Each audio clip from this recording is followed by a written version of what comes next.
We want to break over now into talking about the technical pieces that came into play, for this to happen. You saw how we were able to take information in and what information looks like on the outside of it. But obviously, there's a magic in between that happens that allows this. What I have here on the screen is a process map from our good folks at NetCore. And what it shows you is a chart and a path of the experience. As you can see, it starts off by an end user filling out a survey that's denoted in the role action owner. And once the person finishes that survey, as you even saw when I did it, it redirected them to the Power BI report. Once that was completed, that's where it leaves off, and it goes behind the curtains. And behind the curtains is actually an Azure function. And this is a regular Azure function. You'll hear me talk about durable Azure functions in a second, but this is a straightforward Azure function that starts off with some pre-processing of data. And once the data is pre-processed, it then moves into an Azure durable function. And all Azure durable functions is a way to at the high level, is a way to maintain state between your functions, so you can carry information from one to the other without losing the context, and also for long-running processes that may not just be a single very short transaction. In this first section here, you're seeing where we're what's called a fanning out and fanning in, where we actually are doing text sentiment analysis. And we discussed earlier that there were some long answer questions. What we're doing here is we're taking those responses in parallel, sending them across the textual analysis, and then returning a sentiment score based on that. Once we've received a sentiment score, we are going to now aggregate that into the individual survey and then persist that using another Azure function into Cosmos DB, which is a NoSQL database. So now we have, not only the survey input data, but we also have analysis data and also some post-processing that pulls for statistical information that pushes that into a NoSQL database. And that NoSQL database is denoted here in terms of Cosmos DB. And then from that, there is, in which Kate will get into a lot more detail later on. And from the technical merit of it, a data set is created that pulls that information from Cosmos DB out of Power BI Desktop. Now, with that being said, in the next stage of the equation is how did we create this form? And as I mentioned before, and I'm just going to bring across this window here. This is using Visual Studio. I'm on a Mac, so it's Visual Studio for Mac in case it looks a little bit different. And what you're seeing here, and I'll just move it across here so we can actually have the context, is you're looking at the code behind for this this visual. And you notice that in between here you have that gap, and we saw earlier when I clicked no, we had the element show up. This is using nothing but HTML5, CSS, and JavaScript in order to to show and hide different divs, and in order to work with the buttons, and in order to submit this information over. So this is not really a code review, but I just wanted to show you that some of the simplicity and some of the technology that goes behind using this format. And again, here we're using ASP.NETCore application. Briefly as well, I'm going to open up another solution, and that is going to be the Azure Function solution. Again, built in Visual Studio. And what we have here is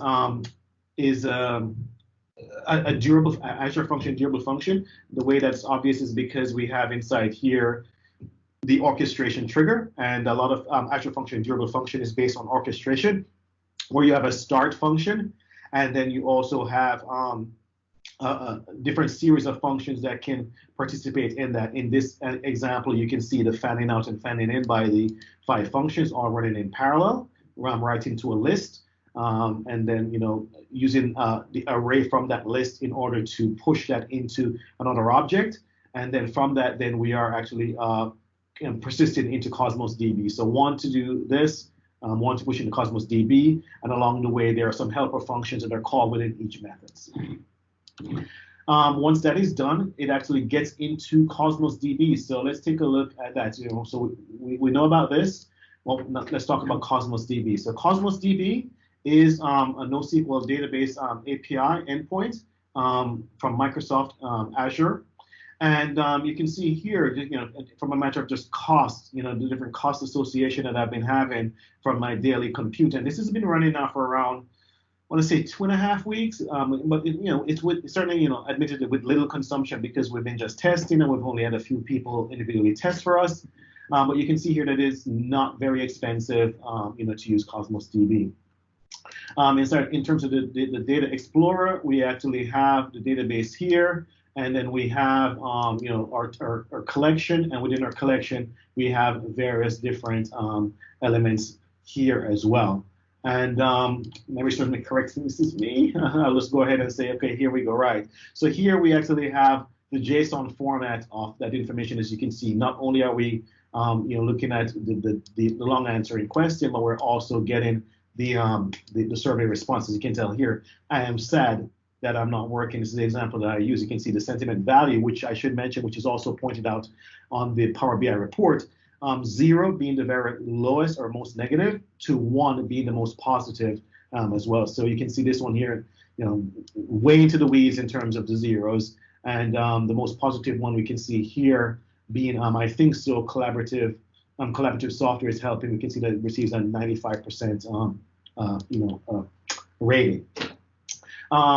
Once that's done, I think this is basically it in a nutshell. And what I will do now is pause while Katie will pick up and talk a little bit about the technical parts and considerations that went into the Power BI.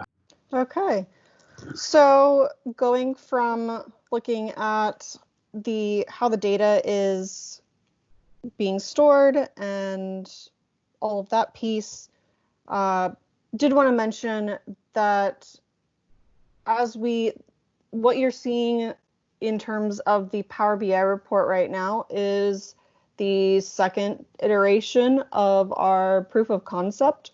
Our first iteration, which I'll actually just briefly show, what we actually did was we streamed using Event Hub and a few other Microsoft technologies. We actually streamed the data into Power BI so that it would be a streaming data set.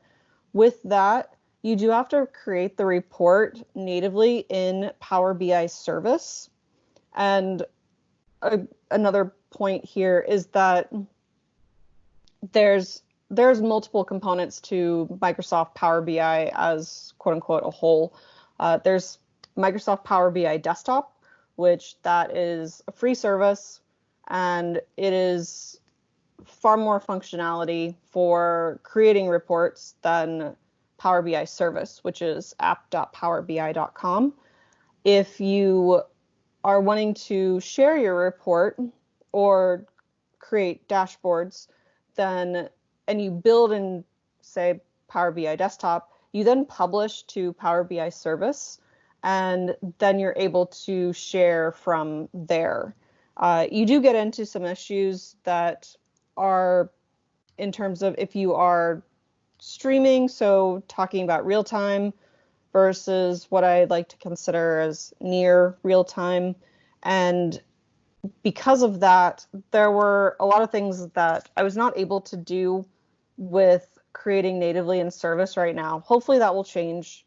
I'm sure Microsoft will get everything to a certain point so that it's equal. But by us making the decision to go with near real time and doing a scheduled refresh of our data from Cosmos DB and not streaming, I was able to create in Power BI Desktop and use